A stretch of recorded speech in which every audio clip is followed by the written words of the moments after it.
impossible.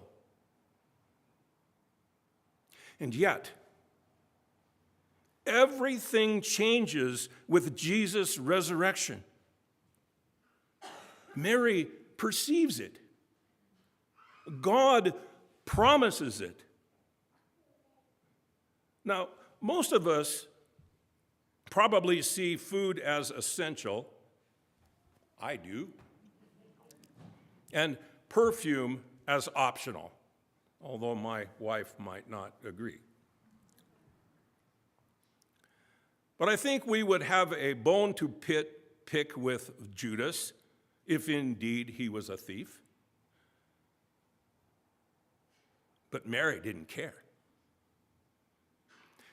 Mary saw something in Jesus that others had not yet seen, something beyond the need for food.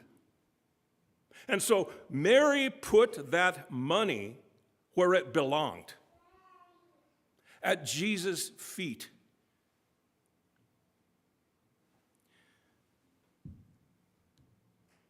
Beloved, life is more than counting pennies.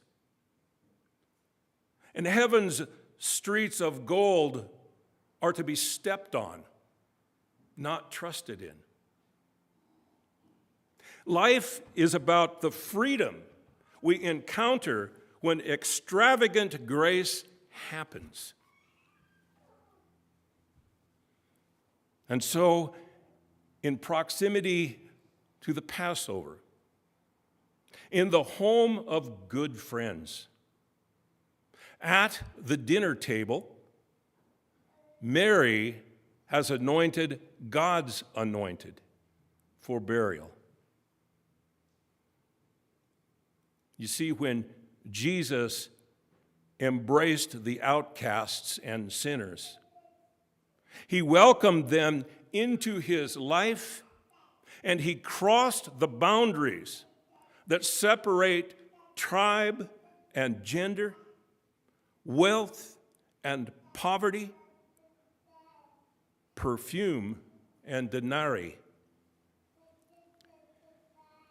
But some feared losing their status and privilege, losing the sweet smells of success. Judas was a saint compared to them. So they murdered Jesus in the shame and humiliation of the cross.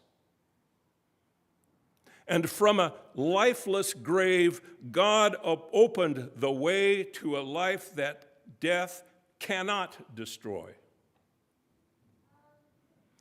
Today's good news is more than a nostalgic smell. It's more than a word of encouragement. It's even more than that unusual promise in that gospel. The promise that doesn't have a finish line. When Jesus says, "You always have the poor with you," what does that mean? To me, it implies that no amount of diligence or tireless work on our part could end the world's need. But throughout the Gospels, Jesus goes out of his way to advocate for the poor, the sick, and the neglected.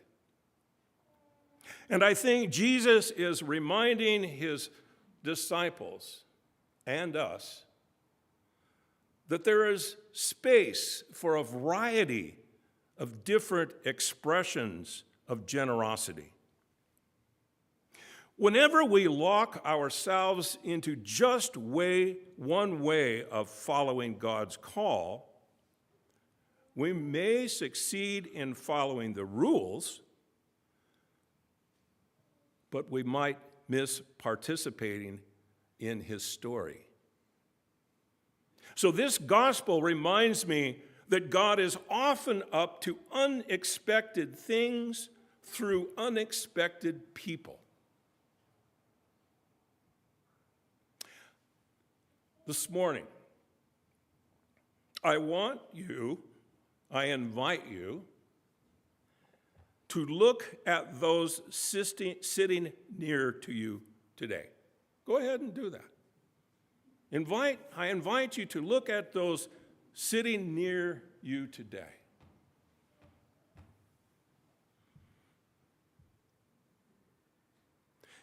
You know, God may be about to use each of you in a surprising way.